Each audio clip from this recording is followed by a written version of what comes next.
Welcome to the Abundance Hack Show, where we are inspiring you to tap into your power to manifest the happiness, success, and fulfillment that you desire. I am your host, Niajae, the Upper Limit Coach. I am here to dismantle your limiting beliefs and remove the blocks so you can confidently live your life's purpose, because life is meant to be abundant.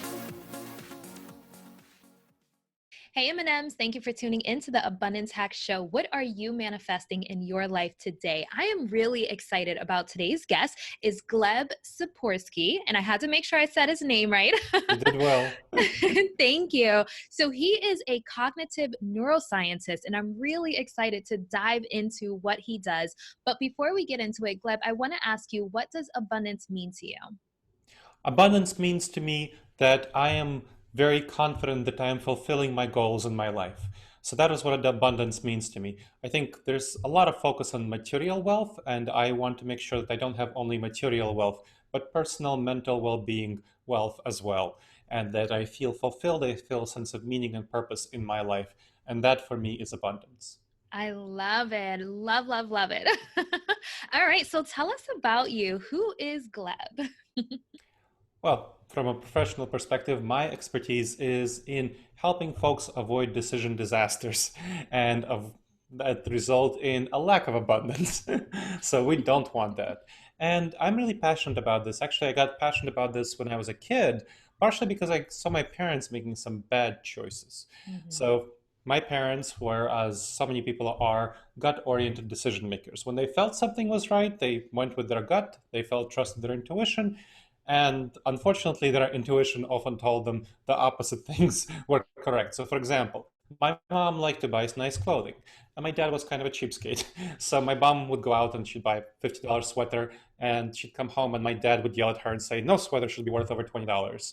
And so they would get into it, and they'd have fights like this. Not only as a kid, I saw that impacted me. I saw that was not helpful for the relationship and not really addressing underlying issues or concerns in any sustainable way. So I felt that that was bad, and I didn't want that to happen to them or other people. But I was a kid, so what did I know when I brought that up? Well, the worst time was when actually a decision by my dad. So my dad was a real estate agent, and he had a salary based on commissions, so it was variable. And there was this one 6-month period where he actually made quite a lot of money. But he told my mom he made very little money, probably because he didn't want her to spend on sweaters. So, so he actually took this money and bought an apartment elsewhere and leased it out to some folks. And in a couple of years, when my mom found out, it was a huge, big blowout fight, really terrible, lots of screaming, dishes breaking, and they separated for a while because she really felt she couldn't trust him. And I lived with my mom, saw my dad rarely for a certain period of a few months. They eventually reconciled, but she could never really fully trust him again. So having seen that, having experienced that, it made me really realize the kind of lack of abundance that can come from people having bad decisions and bad thought processes, really damaging, dangerous thought processes, judgment errors. Nobody teaches us. I mean, as a kid, no, my parents didn't sit me down and teach me how to say, "Kiddo, here's how you make decisions. This is what you do. This is what you don't." We don't get taught that in school. We don't get taught that in college, unfortunately. So I decided to study decision making. How do we make our decisions? Why do my parents make such bad decisions? And why do so many other people make such bad decisions? I mean, we can talk about many bad decisions by top leaders in the industry. I mean, when I was coming of age, and maybe this ages me, but 1999, I was 18, so I was born in 81. So I was 18, and then tech leaders were partying like it's 1999 with companies like Web and Boo.com, Pets.com. All of them were booming. Just a couple of years later, they all went bust. And these are the titans of industry who are celebrated in the Wall Street Journal as the geniuses of their times. Well, a couple of years later, they went from heroes to zeros. So I saw that it wasn't only my parents, it was everyone around me making terrible decisions. And so that made me really wonder, why do we make our decisions? How do we make our decisions? And how do they go badly, and how do they make them right? So I decided to study this, and as I started studying this, people were interested in my knowledge, so I became a trainer, consultant, and coach in decision making. And at one point, I realized that we didn't really have enough books and content in the popular information on decision making that was there. So I decided to study it in academia, and I became a cognitive neuroscientist and behavioral economist. Cognitive neuroscience referring to how our brain causes us to make certain decisions just because of its structure Mm. and behavior, and behavioral economists looking at how actual human beings behave in economic situations. So I spent about 15 years in academia studying this, as well as 20 years outside of academia working with businesses, professionals, and so on. And I combined that all in my new book, Never Go With Your Gut: How Pioneering Leaders Make the Best Decisions and Avoid Business Disasters. So all of that is brought together. So that's kind of my background. That's what I do. And I run a company called Disaster Avoidance Experts, disasteravoidanceexperts.com, doing training, consulting, and coaching for about 6 folks are employees in my company. So I'm a small business owner, and I practice this inside my company as well as teaching about it. Oh, wow. Okay, so I'm so excited to dive in because I know that I'm someone that follows my intuition, and Mhm. a lot about this podcast we talk about intuition. So never go with your gut is a different spin. So I'm so Yeah. excited to understand how do we make decisions. So if someone said, "Okay, Gleb, how do we make decisions?" How would you explain that? Well, our decisions are overwhelmingly, when we just intuitively make decisions the way we typically make decisions, they're overwhelmingly emotional. That's Mhm. what the research shows. About 80 to 90% of our decisions comes from what we feel. And what happens, even when we think that we're going with our brain, what usually happens is that our emotions push us to make a certain decision, and then we go back and rationalize it logically. So we try to, explain it to ourselves, the story of how we made the decision, whereas really we felt and we did.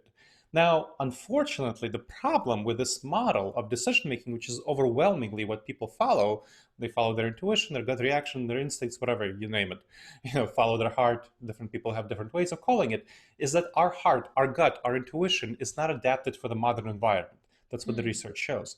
It's actually part of the older part of our brain that's adapted for the savanna environment when lived in small groups of 15 people to 150 people in tribes, and we were hunters and foragers and gatherers. So our instincts are evolved not for the modern professional business world, but for that world where we had to have very strong fight or flight responses. And when we had to jump at 100 shadows in order to avoid that one saber-toothed tiger. Now, you might notice that in the current world, there are many less saber-toothed tigers, but we still make that defensive fight or flight response. You might have heard of it as a saber-toothed tiger response. In any decision, we feel we should make a decision fast, and we have a defensive response or an aggressive response. So let's say we see that our stocks are falling. Let's say that. And then the defensive response is to immediately sell the stocks. Well, why do you think people will sell low and buy high? That's a bad pattern. Mm. And unfortunately, investors overwhelmingly follow it. So there was a study by one bank, and this is, that was the cognitive neuroscience, this is behavioral economics. There was a study by one bank, large bank, I won't name which one, that looked at its investor accounts and saw which ones performed best. It found that 2 groups performed best. One group, people who forgot they had an investment account. Group 2, people who died. So that just Wow. shows you that when people follow their intuitions, which is what the majority of people do, vast majority, when they go with their financial decision making, and of Mhm. course the same applies to professional decision making, business decision making, career decision making, they make bad mistakes. So Mhm. fight or flight is one category of dangerous judgment errors that scholars in cognitive neuroscience and behavioral economics call cognitive biases. And there are a whole lot of cognitive biases associated with fight or flight. Another really important aspect to understand is that there are a whole bunch of cognitive biases, these dangerous judgment errors, associated with tribalism. Now, tribalism is a fundamentally important for us in the savanna environment. If we got kicked out of our tribes, our small tribe, we'd die in that environment. And if our tribe fell apart because we weren't sufficiently conformist to it and supportive of it, we would also die. So we're the descendants of all of those people who didn't die. That means that we are very tribal. Our instincts, at least, are very tribal. So we are programmed to look for people like us, to like people like us, to Mhm. dislike people who aren't like us, and to not trust them, and to trust people who are like us. Unfortunately, that does not work well at all in our current multicultural, multipolar global environment, where in order to survive and thrive, you have to work with very different people. And our instincts really are misaligned with who we should trust and who we shouldn't trust in our interactions. So that is another whole big aspect of things where there are dangerous judgment errors called cognitive biases that lead us to make bad decisions. So that is why our intuition, our natural baseline intuition, is very bad. It's very harmful. Now, I'll give you another example that you hopefully a lot of people have dealt with already. We are wired to eat as much sugar as possible because in the savanna environment, when we came across some grape, let's say, we had to eat as much of it as possible in order to thrive and survive. We're the descendants of those who did so. In the modern environment, if you come across a lot of Twinkies, you should not eat them. If you come across a box of dozen donuts, which is what they typically sell donuts in, you should not eat a dozen donuts. One is okay, maybe two, but you got to stop at that third donut. Unfortunately, that's not what the food companies want us to do, which is why they sell us a dozen boxes of donuts by the dozen. That's not what they make a profit of. And so we have a very serious problem where the food infrastructure, one of the most primal, primitive things we can be doing, eating food, is very misaligned with our impulses, with our intuition, with our gut reaction. It feels very right to eat that whole box of dozen donuts, unless you have chosen to train yourself to stop at that third donut. It doesn't feel good at all to put on your sweats and go to the gym. But you need to train yourself to do that. In the savanna environment, we need to conserve all the energy we could, not just waste it at going to the gym and doing nothing, right? Just exercising our bodies. So we are miswired for the current world. And that's why we need to retrain ourselves. We need to establish healthy mental patterns. So only in those areas where you have actually established healthy mental patterns can you trust your intuition. Those are the only areas where you can trust your intuition, where you have made many right decisions. If you consistently avoid eating all the dozen donuts and you can stop at two, that's good. Then you can trust your intuition. If not, then you need to really work on restraining yourself when you see that box of dozen donuts. And I know I have difficulty restraining myself. I don't trust my intuition around the dozen donuts. So it's as hard for me as the next guy. Every one of us has our own weaknesses, and that's what cognitive biases are. We need to understand that we are all vulnerable in different ways. So I know my weaknesses, and I can somewhat address them to some extent. So that is what you need to do. You need to understand that there are some areas in business, in finance, in investing, in professional careers where you make terrible decisions just because of your intuitions, and you need to retrain yourself in order to make the right decisions. I love it. I love it. And that's what I was thinking as you were talking. I think a lot of what I talk about with intuition is training yourself to know what is actually your intuition, because our brains are hardwired a certain way to not like certain things, to like certain things, to react a certain way. So when you train yourself to not act out of scarcity, so just like with the stocks, if you see like, oh, the stock is going down, if you're coming from a scarcity mindset or a lack mindset or fight or flight, you're going to be like, oh no, I have to sell fast, rather than waiting it out and understanding, the training, like understanding the market and how it flows. So training yourself to think more with your head and less with your heart, because sometimes your heart will lead you astray if it's not trained properly, basically. Yes, So that's exactly right. So this is what I talk about in my book. What are all the ways that the cognitive biases that we go wrong just because of how our brain works, and how we can effectively address them, fix these problems. So I think we're on the same page, just kind of using a little bit of different terminology, because the way that people use intuition normally, regularly, outside of this podcast, is they don't refer to a trained process. They refer to just what they feel. And that is, so I use intuition in the way that it's colloquially used. So the way that people feel something, then they do it. They go with their heart. That means that they feel something. They don't train their heart to make the right choice. So they don't train their intuition. It's just kind of magically out there. Well, unfortunately, if it's just magically out there, you're likely to run into a serious problem, as do all the investors who aren't dead or haven't forgotten about their accounts, right?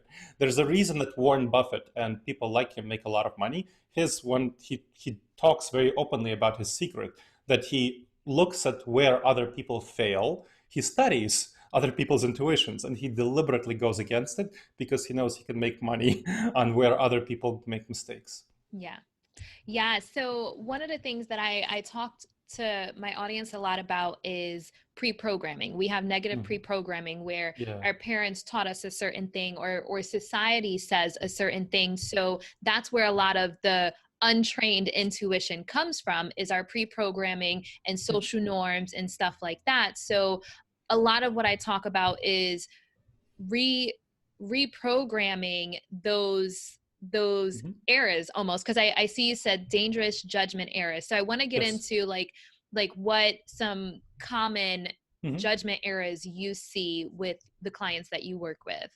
Yes. So for people, I'll start with one that's actually very powerful for me. It's also very powerful for leaders, business leaders, and entrepreneurs who I work with. Mm-hmm. Because people who are like me, I'm an entrepreneur, I'm a business leader myself, I own a small company. So I work with a lot of people who are in that space, who are in that 50 people, 5 people company to 100. I mean, I work with larger ones as well, but very often people in this space who own a 5 to 100 people company or solopreneurs have the same problem that I do. It's called the optimism bias.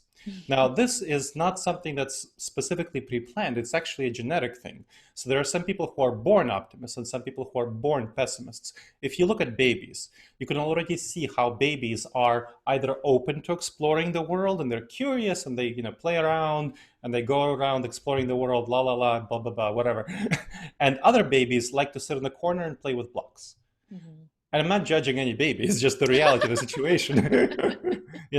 There's benefit to sitting in the corner and playing with blocks. You're more safe and secure, and there's benefit in exploring the world and trying to figure things out. Mm-hmm. But people who are like me, that means that I'm risk blind. So I tend to see or not notice risks. I tend to only look at opportunities. And that can be a problem because there are really risks out there. And so that's a big problem for entrepreneurs and like me, for business leaders like me. That's a big problem.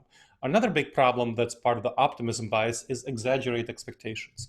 I have too high expectations for myself and for other people like me. So I'm disappointed a lot. And this is a big problem because if I'm disappointed, that harms my relationships with others and with myself. Mm-hmm. So that is a big problem for entrepreneurs. Quite a lot of people run into this. People who think the grass is green on the other side of the hill when it's actually often yellow. So Sound Metrics is a company designed to help you achieve well-being and peak performance with sound therapy. Crystalline Tibetan sound bowls are proven to help enhance cognitive functions, reduce stress and anxiety, and align the body for healing. Learn how it works and download a recording or guided meditation at thesoundmetrics.com and enjoy some deep relaxation.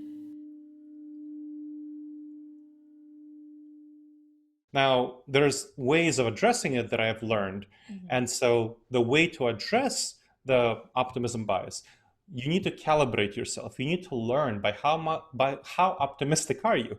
So if you think that, let's say, your sales will be 100,000 and they actually come in at 70,000, let's say that, then you can say, okay, maybe in this case I was 30% optimistic.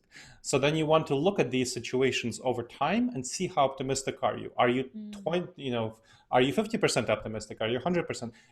I want to be very clear that optimism and pessimism exist in a spectrum. So there are people who are extremely optimistic, people who are more moderately optimistic, and people who are moderately pessimistic and extremely pessimistic.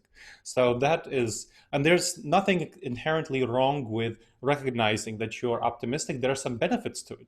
It actually helps motivate me. It helps me push forward. This is why entrepreneurs tend to be optimistic. Business leaders at the top tend to be optimistic because it helps motivate them. It helps them push forward. It helps them convey confidence, and it helps them be leadery. But it harms them in decision making. So you want to know where you want to use your optimism. It should be used in motivation for yourself and for others. It should not be used in decision making. Decision making, you want to be more realistic, a realistic optimist. So you want to calibrate, hey, here's how optimistic I intend to be. So I need to decrease my expectations about other people, about the risks in this project by approximately this amount. That's something you want to learn about yourself. It's part of your process of self-awareness. And people who have the same problem from the other side, pessimism bias. Now, when pessimism bias in organizations, people in these roles tend to be in accounting, people tend to be in legal. So these are people who tend to be more pessimistic. You'll rarely see them as the entrepreneur, but maybe the person the COO who holds the entrepreneur's feet to the ground. So that would be the kind of the person in the pessimistic role.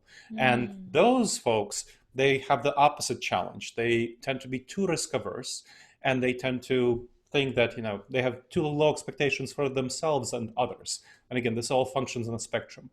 Now, the problem comes often when optimists and pessimists try to work together, because they end up butting heads a lot. And this is a bad pattern. This is a harmful way for them to work together. The best way for them to work together, they should work together. The best way for them to work together is for optimists, people like me. I mean, I have 20 ideas before breakfast, and I think all That's me too. Yes. There you go. There you go. See? And I have learned from bitter experience that they're not all brilliant. It's not, these are not all things I should pursue. So what is the very effective way for me to do work is I hire pessimists on my team, and I give them ideas. I say, here are my 20 ideas. What do you think? And they evaluate these ideas, and it's kind of like, oh, okay, 20 half-baked potatoes, treat them as half-baked potatoes, and they will say, maybe these 3 are worth finishing baking, discard the rest. And then we work on those 3 ideas. Now, pessimists are terrible at generating ideas because they see the exaggerated flaws of each idea, too many flaws. They see too many problems in each idea. But they're great at evaluating ideas because they can see all the flaws, and they could say, well, these are all flawed. Maybe these 3 are least flawed. So let's work on these 3. And then they can help fix the flaws. They're great at fixing flaws because they see so many flaws. So that is a much better way for optimists and pessimists to work together. So you never want a team with just optimists or just pessimists. And this is one of the biggest problems that I see people who are entrepreneurs making when they're first hiring team members. They hire only other optimists. Entrepreneurs tend to be optimists. So they tend to hire only other optimists. And that's a big problem because you'll all have 20 ideas before breakfast. You'll reinforce each other, and you'll all be running in different directions. And, there's so many people whose businesses fail because of that. I mean, look at the failure rate for enterprises, for startups. About half of them fail within the first 5 years. About 2/3 fail within the first 10 years, and about 3/4 fail within the first 15 years. So only 25% survive. That's terrible numbers. That's because people go with their gut and they follow their intuitions, and optimists do optimistic stuff. And especially at the stage where the company grows, there tend to be a lot of unknown risks. They don't realize that there are risks and problems that they're not seeing. And so that's especially when they need to have pessimists on their team to help them make good decisions. So powerful. Wow. Okay, so is there a quiz or a test, like Myers-Briggs does, personality analysis? Is there a quiz that someone can take to determine how optimistic or pessimistic they are? Because there are some people that believe that they're optimistic and they're really not.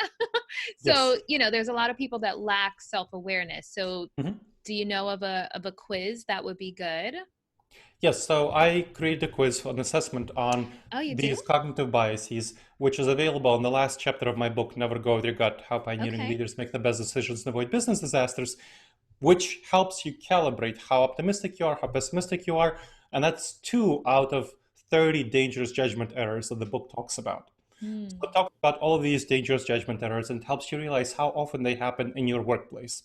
And it's available for those who want to check it out, just the digital version without the book itself, and disasteravoidanceexperts.com/subscribe. Again, it's called the Assessment on Dangerous Judgment Errors in the Workplace.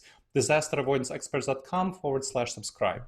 Now, what it does is it asks you to think about your workplace, whether you work at home, whether you work in a team, and think about how often certain situations happen. So it doesn't say, how often does optimism bias happen. It asks how often certain things happen in the workplace. So for example, the first question, I'll give you a different one so that you can understand a different bias. First question asks, how often in your workplace do projects go over time and over budget as a percentage of all projects over the last year? So think about the last year. How many times, what is the percent of all projects that went over time and over budget? When I ask this in groups of when I do trainings for executives, I get any answers ranging from 5% to, it was about 3 weeks ago when I heard 98%. So, 5%, it's not a problem. 10%, not so big of a problem. When you're getting into the 30%, that becomes a bigger problem. When 50%, that's a really serious problem. Mm-hmm. 98% is a huge, huge problem. Because, of course, you're misplacing resources. Mm-hmm. If you're placing resources into one area and you think they'll be sufficient and you actually run out of resources, you need to take them from another area. And then, of course, that other project doesn't get done and you have a cascade of doom. You don't want that. So Mm-hmm. what you need to do is recognize that this cognitive bias, which is called the planning fallacy, comes from our intuition that our plans will go according to plan. We like to think of ourselves as smart, good people, confident in ourselves, confident in our plans. So we tend to think that our plans will go according to plan. Well, not so. There are so many more risks and problems that we are not aware of that can undermine our plans in Mm-hmm. very serious and problematic ways. So we need to recognize that this planning fallacy is just an inherent part of our personality, of the way we are as human beings, and to plan more resources and more time into more money into whatever we're planning, whatever we're doing, than we anticipate we need, especially if this is the first time we're doing it. So this is an example of where you look at your organization, your team, your personal, home office, whatever, and see how often this occurs. And that helps you calibrate about how impactful is the planning fallacy for you. For the people with 5%, not so impactful. For the people with 98%, hugely impactful. So you want to know where you are in that. And the assessment and dangerous judgment errors in the workplace helps you get that for every one of the 30 most dangerous judgment errors in the workplace. Wow, I love it. So I will definitely put the links in the show notes so people can check that out. So how did your book come about? My book came about because I had so many folks who wanted to actually know more about this topic. I mean, I write articles, I do podcasts, I do everything, but the book is something that people really wanted to go into more depth and actually have a lot of pragmatic business case studies. I include business case studies in my articles, but to have a holistic narrative that ties the pragmatic studies of how entrepreneurs make decisions, how they make decisions badly, how they can do better decisions, and having a specific series of examples for each of the 30 most dangerous judgment errors, and how do you actually overcome them.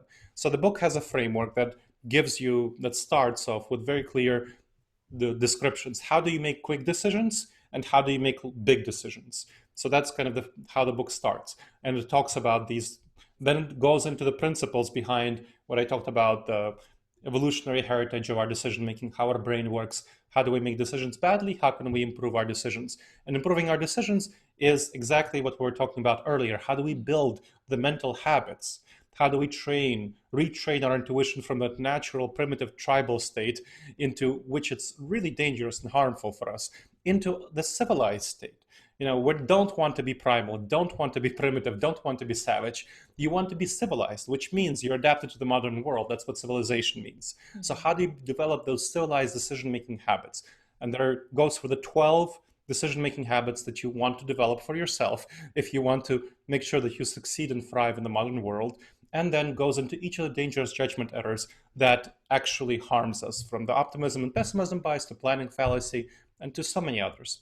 And then Mm. it goes into the assessment, and the assessment helps you see where you suffer from these problems and how you can specifically address them. So that's the shape of the book, and that is what the benefits of the book gives anyone who wants to check it out.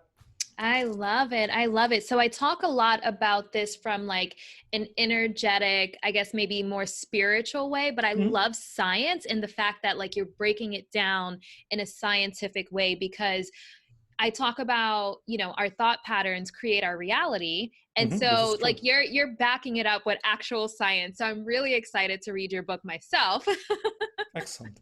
So I do have to ask, I know it's a lot about business and entrepreneurs, but do you go into anything pertaining to like relationships in your book, Mhm. about decision making when it comes to relationships? I Well, have it's to funny. ask. It's funny that you ask because my next book, The Blind Spots Between Us, is coming out on April 1st, 2020. No joke. Oh, And congratulations. thank you. Thank you. April Fool's Day. I'm not sure why the publisher picked that date, but anyway. So it's coming out and it's explicitly about personal relationships, personal, professional. It focuses more on personal, romantic relationships, civil, social relationships, friendship relationships, parenting relationships, and some unprofessional relationships. Because folks have been asking me exactly the same question. They looked at this book and they're like, well, this is great. This is great for business. What about relationships? So I'm like, okay, I can write a book on relationships. I love it. So we'll have to have you back on so we can Sure, talk happy about to. relationships. Yeah, oh my goodness, I'm so excited about all of this. I want to learn more. I want to read the book. So I'll read this one before we have you back on to talk about Yeah. relationships. So I have a little bit more knowledge on everything. So I understand you have a freebie, the Wise Decision Maker Mm-hmm. course. The Wise Decision Maker course, right? It's at that same link, the disasteravoidanceexperts.com/subscribe. Okay. So sign up at that course, you'll get the assessment and dangerous judgment errors, and you'll get the Wise Decision Maker course. Now, what is that? That's 8 video-based modules, and that guides you through each of the steps on wise decision making, on effective decision making. How do you make the right decisions? How do you retrain your intuitions to be adaptive to the modern civilized environment? How do you make sure you do that? So it starts with the assessment. So you assess yourself, you know where you are. And then it goes through each of the framework questions that I've talked about before. It talks about how do you make good strategic decisions, how to make good practical life decisions, and it concludes with the 12 mental habits that you want to develop if you want to actually change your intuition to be really fit for the modern world. And so that's 8 video-based modules, disasteravoidanceexperts.com/subscribe. Awesome. So I will definitely have that in the show notes. I'm going to get it myself because I'm so intrigued. So I know I have a million questions, but I'll save it for the next podcast interview. Excellent. So I want to leave it with 3 tips, your top 3 tips for living an abundant life. My top 3 tips for living an abundant life would be about making the wisest possible decisions naturally. So, the first tip that you want to ask about any question that you don't want to screw up, any decision that you don't want to screw up, and that you want to maximize the likelihood of making the right decision. Because if you don't make the right decision, you're not going to have abundance. What important information haven't I yet fully considered? So what evidence did you take into account? It's very tempting for us, it's called the confirmation bias, to look for evidence that just supports our beliefs and ignore evidence that doesn't. And whether in relationships or in business dealings or investments, that's going to really lead us into making disastrous mistakes. So you want to try to prove yourself wrong. And that's something that's hard to do. You have to get outside of your comfort zone, but it's incredibly helpful if you try to prove yourself wrong. If you can't prove yourself wrong, that's great. You're more likely to be right. If you can prove yourself wrong, that's also great because it helps you make a better decision. That's one. Second, what would a trusted and objective advisor tell you about this decision? So imagine someone who's a trusted objective advisor to you, that little angel on your shoulder. What would they tell you? You get about 50% of the benefit of this by just going outside of yourself and asking yourself, what would you tell a trusted friend? What would you want the friend to do? And you get the other 50% of the benefit by calling this friend, or if you're a millennial, texting this friend. And finally, imagine that this decision completely failed. So whatever you're doing, it completely failed. Now imagine all the reasons why it failed. Why might this decision have failed? Why might it have gone wrong? Whether a relationship decision, stock decision, professional decision, and how you address this in advance. So let's say you're going to ask your boss for a raise. Maybe your boss is in a bad mood, so that your boss yells at you. That's a way that it might go wrong. So maybe before you ask your boss for a raise, you might want to check what kind of mood your boss is in. If they're in a good mood, they're much more likely to give you the raise. And that's about being socially intelligent, understanding what actually motivates others. Because, like I said, the vast majority of what motivates us is our emotions. And your boss might fool themselves into saying that they have logical reasons to not give you a raise, but they are most likely acting strongly based on their emotions. So ensure they have the right emotions before you ask for the raise. And that's a way that you'll prevent a serious error. I love it. I love it. I love it. So I know you have, you gave us a couple of links, but where can people find you online? Like, are you on social media? Mm-hmm. So let Yes. us know where we can find you. So if people want to follow you on social media. The best way to find me is to check out the content on my website, disasteravoidanceexperts.com. There's videos, blogs, decision aids, manuals, training, consulting, and coaching, and of course the the 8 video-based module course, the Wise Decision Maker course, and the assessment on dangerous judgment errors at disasteravoidanceexperts.com/subscribe. Now, if you have any questions about anything I've said here, and if you want to connect with me on social media, I'm very active on LinkedIn and happy to connect with you and answer any questions there. Just tell me you heard me on this podcast and I will connect with you gladly. Dr. Gleb Tsipursky on LinkedIn, GLEB TSIPURSKY. Awesome. Thank you so much for coming on the show. I love what you're doing. I'm so excited to read your book. And I'm also excited about the one coming out on April 1st about relationships. So I know people are definitely going to want that one. Because I feel like relationships is it's what makes our life, the relationships we have with our partners, with our friends, with our bosses or coworkers or staff. So it's really, really the foundation. So I'm super excited and congratulations about your second book coming out. Oh, thank you. I'm very excited about that too. I really appreciate it. Yeah. All right, M&Ms. Until next time, love and light. Thank you for tuning in to the Abundance Hack Show. I would love to hear from you. Leave your comments and questions, and don't forget to subscribe so you don't miss any of our yummy episodes. Every time you leave a 5-star rating or review, I do my happy dance.